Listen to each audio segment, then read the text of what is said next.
इयत्ता 7वीचा मराठीचा आपण आज दुसरा धडा बघतो आहे CBSEचा श्यामचे बंधुप्रेम.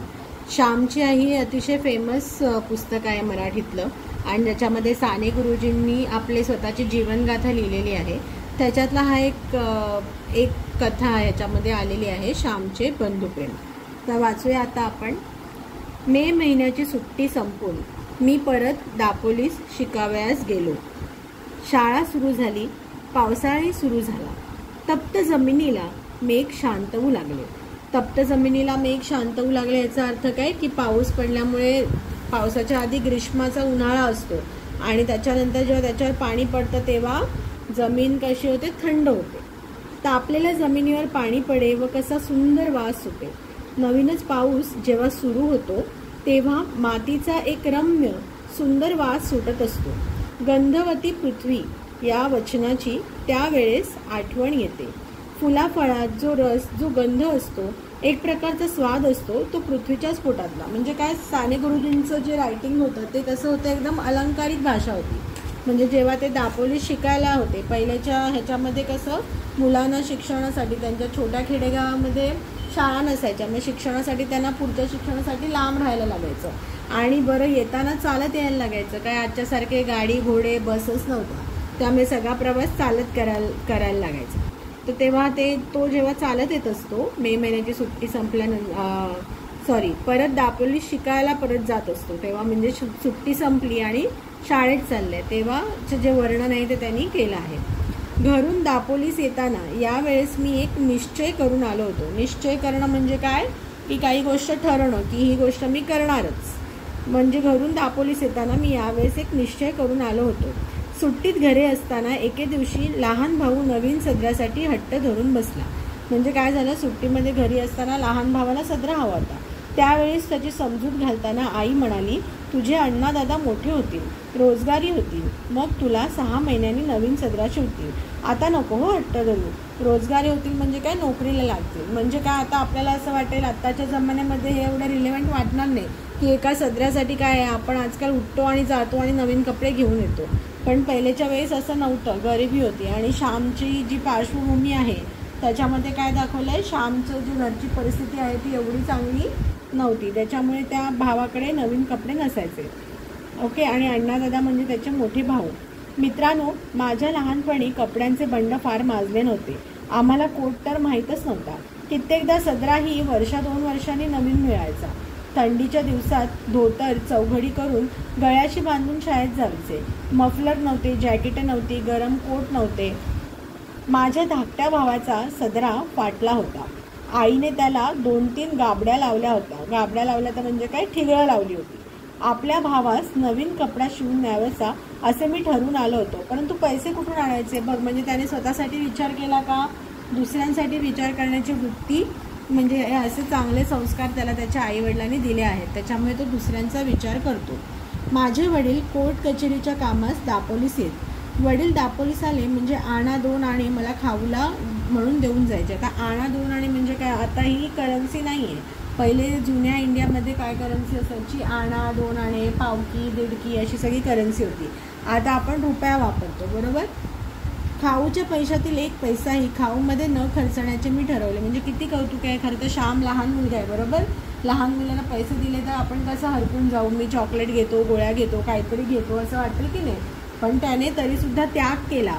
कोणासाठी त्याग केला, भावाच्या प्रेमाकरता त्याग केला आणि 1 पैसाही खाऊमध्ये न खर्चण्याचे मी ठरवले. ज्येष्ठात आमची शाळा सुरू झाली. ज्येष्ठ म्हणजे काय, आता हा मराठी महिना आहे, बरोबर. श्रावण, भाद्रपद, ज्येष्ठ म्हणजे गणपतीनंतर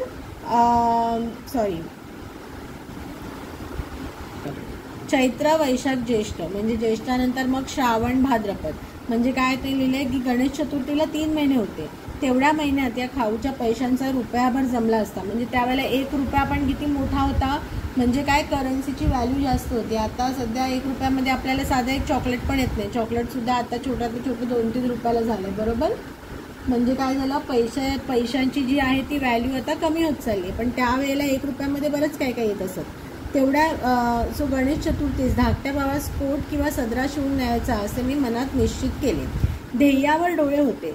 रोज पैसे मोजत होतो. गणेश चतुर्थी जवळच चालली. मजजवळ 1 रुपया 2 आणे जमले होते. गौरी गणपतीला नवीन कपडे करतात. आपल्या गावातील मुलांना त्यांच्या आईबाप नवीन कपडे शिवतील, परंतु माझ्या भावास कोण शिवेल? माझ्या भावाला मी शिवून देईन. काय म्हणजे काय, गौरी गणपती हा कोकणामध्ये खूप मोठा सण असतो. त्यामुळे ज्यांची परिस्थिती असते किंवा नसेल परिस्थिती तरी ॲटलिस्ट काही ना काही करून लोक कपडे शिवतात. पण श्यामच्या घरची परिस्थिती फारच गरीब होती. त्याच्यामुळे मग श्यामने ठरवलं की मीच त्याला नवीन कपडे शिवून देईन. मी शिंप्याकडे गेलो. माझ्या भावाच्या वयाचा एक मुलगा मी बरोबर घेऊन गेलो होतो. म्हणजे बघ, एवढ्या लहान वयामध्ये जेव्हा माणसावर जबाबदारी पडते तेव्हा किती पुढचं विजन आहे की आता मी कपडे असंच तो जाऊन देईन का, माप तर पाहिजे ना. मग त्याने बघितलं की आपल्या भावाच्या बरोबरचा कोणी मुलगा आहे का, म्हणजे त्याच्यासारखं माप दिलं. त्याच्या अंगाचं कोट शिवायस मी सांगितले. 2 वार कापड घेतले. आता वार पण जसं आता आपण मीटर असतं, मीटर किलोमीटर, तसं पहिले वार हे मेट्रिक मेजर होतं. अर्धा वार अस्तर घेतले. कोट तयार झाला. जवळच्या पैशात सारा खर्च भागला. तो कोट हातात घेतला तेव्हा माझे डोळे अश्रूने न्हाले होते. का बरं अश्रू आले? कारण त्याच्या किती प्रेम होतं. बरोबर, त्याने आपले खाऊचे पैसे सेव्ह केले. एकही पैसा खर्च न करता, म्हणजे त्याच्या भावाप्रती किती प्रेम आहे. आणि आपण दुसऱ्यासाठी जेव्हा असं मनपूर्वक काही त्याग करतो किंवा काही कृती करतो तेव्हा ती एकदम मनापासून आपल्याला आनंद देते. तोच आनंद त्याला झाला. मी घरी जाण्यास निघालो. मी ज्यांच्याकडे राहिलो होतो ते म्हणाले, पावसा पाण्याचं जाऊ नकोस, नदी नाल्यांना पूर आले असतील. पिसईचा परा, सोंडेगरचा परा यांना उतार नसेल. आमचा एक म्हणजे काय, त्याला चालत जायचं. तर पावसामध्ये कोकणामध्ये चालत जाणं एवढं सेफ नाही आहे, कारण काय खूप पाऊस पडतो. मी कोणाचे ऐकले नाही. हृदयात प्रेमपूर आला होता. तो नदी नाल्यास थोडीच भीक घालणार. म्हणजे काय, ही वॉज व्हेरी एक्सायटेड की कधी एकदा मी जातो आणि मी दाखवतो माझा भाऊ किती आनंदी होईल असं त्याला वाटत असतं. त्यामुळे तो खूप एक्सायटेड असतो. त्याच्यामुळे तो कसलीही पर्वा करत नाही. थोडी भीक घालणार म्हणजे काय, पर्वा न करणं. भीक न घालणं म्हणजे पर्वा न करणं. नवीन कोट बांधून मी निघालो. पंख असते तर एकदम उडून गेलो असतो. चालण्याचे श्रमच वाटत नव्हते. सुख सपनात दंग होतो. आईला किती आनंद होईल या कल्पनेत मी होतो. एक नाणेटी माझ्या पायाजवळ उडी मारून गेली. नाणेटी म्हणून एक सापाचा प्रकार आहे. तिचा हिरवा रंग असतो. नाणेटी उड्या मारत जाते.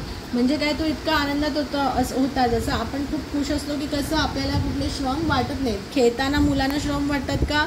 नाही. का? कारण तेव्हा ते आनंदात असतात. पण अभ्यास करताना मात्र श्रम वाटतात. म्हणजे इट इज ऑल रिलेटिव्ह. आपण आपल्या मनाची अवस्था कशी आहे त्याच्याप्रमाणे ते काम आपल्याला आवडतं किंवा नाही आवडत असं असतं. आणि मग त्याला काही लक्षात, नाणेटी म्हणजे एक हिरव्या प्रकारचा साप असतो. कोकणामध्ये पावसापाण्यात खूप सारे साप बाहेर येतात. तर मग नाणेटीला बघून त्याला जरा भीती वाटली. जपून चालू लागलो. पिसईचा परा दुथडी भरून वाहत होता. परा म्हणजे काय, पाण्याचा ओळ छोटासा, म्हणजे ओढ्यासारखं. त्याच्या पाण्याला ओढ फार. काय करायचे, आईचे नाव घेतले आणि शिरलो पाण्यात. हातात काठी होती. पुढे काठी टाकायची, मग पाऊल टाकायचे. मी वाहून जाण्याच्या बेतात होतो, परंतु कसाबसा बाहेर आलो. आता इथे आपण शहरी माणसं असतो तो वाहून गेलो असतो, पण ही कोकणातली मुलं आहेत, त्यांना लहानपणापासूनच माहिती असतं की लाईफ कसं जगायचं आहे, कसं हँडल करायची कुठली गोष्ट. त्याच्यामुळे त्याने ते व्यवस्थित हँडल केलं. कसं जायचं ते त्याने हळूहळू तो गेला. वाहून जाण्याचा पण बेतात होता, पण तरी पण तो थांबला का नाही, कारण त्याच्या मनात काय होतं, एक्साइटमेंट होती. इतर नदी नाल्यांना प्रेमाने भेटावयास जाणार तो नाला, तो मला कसा बुडवेल. मी माझ्या भावास भेटावयास जात होतो. त्या नाला इतकाच उत्सुक होतो, धावपळ करीत होतो. त्या नाल्याप्रमाणेच मीही हृदय भरून घेऊन जात होतो. म्हणजे काय, हे कवी कल्पना केली आहे. तो नाला शेवटी कसा जात असतो की इतर नदी नाल्याला, समुद्राला भेटायला तो प्रेमाने जात असतो, तसंच हा पण आपल्या भावाला भेटायला जातोय असं त्याने लिहिलंय. रस्त्यातील खडी वर आली होती. सुयांसारखे दगड पायानं खुपत होते. का पायानं खुपत होते? कारण ते आपल्याकडे चपला होत्या. पहिल्याच्या लोकांकडे चपला वगैरे असायच्या असं काही जरुरी नव्हतं. चपला वगैरे ही लक्झरी होती, त्यामुळे तो तसंच चालत होता. त्याच्या पायानं खड्या टोचत होता. सुयांसारखे दगड पायानं खुपत होते, परंतु माझे तिकडे लक्ष नव्हते. अंधार होण्यापूर्वीच घरी जाण्याची धडपड चालली होती, परंतु वाटेतच अंधार पडला. कडाड कडाड आवाज गरजत होते. विजा चमचम करत होत्या. खळखळ पाणी वाहत होते. त्या पंचमहाभूतांच्या नाचातून मी चाललो होतो. पंचमहाभूत म्हणजे काय? आपली पृथ्वी, आकाश, वारा, अग्नी, हे सगळे काय आहेत? पंचमहाभूत आहेत. तर त्यांच्या विजांचं तांडव चाललं होतं. पाऊस पडतोय, पाणी वाहते, अशा जमीन निसरडी झाली, अशा सगळ्या पंचमहाभूतांमधून तो चालला होता. शेवटी एकदाचा मी घरी आलो. ओला चिंब होऊन गेलो होतो. आई, मी बाहेरून हाक मारली. हवेत फार गारठा आलेला होता. वडील संध्या करत होते व आईने शेगडीत निखारे शेगण्यासाठी दिले होते. पहिले काय होतं, शेगडी म्हणजे चुलीवरती जेवण करायचं. आजच्यासारखे गॅस वगैरे नव्हते. मग त्याच्यासाठी काय करायचं की निखारे पेटते ठेवले की चूल लवकर पेटायची. म्हणून आईने काय केलं होतं की निखारे शेकण्यासाठी दिले होते आणि वडील संध्या करत होते. संध्या म्हणजे काय, ज्यांची मुंज होते तर दर संध्याकाळी सूर्याला अर्घ्य द्यायचं आणि काही स्तोत्र असतात, काही विधी असतात, प्रथा ते बोलायचं, त्याला म्हणतात संध्या करत होते. अण्णा आला, आई अण्णा आला. धाकट्या भावाने दार उघडले. 2 लहान भाऊ भेटले. म्हणजे मुलं एक्सायटेड झाली भाऊ आला म्हणून. इतक्या पावसातून श्याम कशाला आला, सारा भिजलास ना, आई विचारू लागली. सोंडेघरच्या पर्याला पाणी नव्हतं का रे, वडिलांनी विचारलं.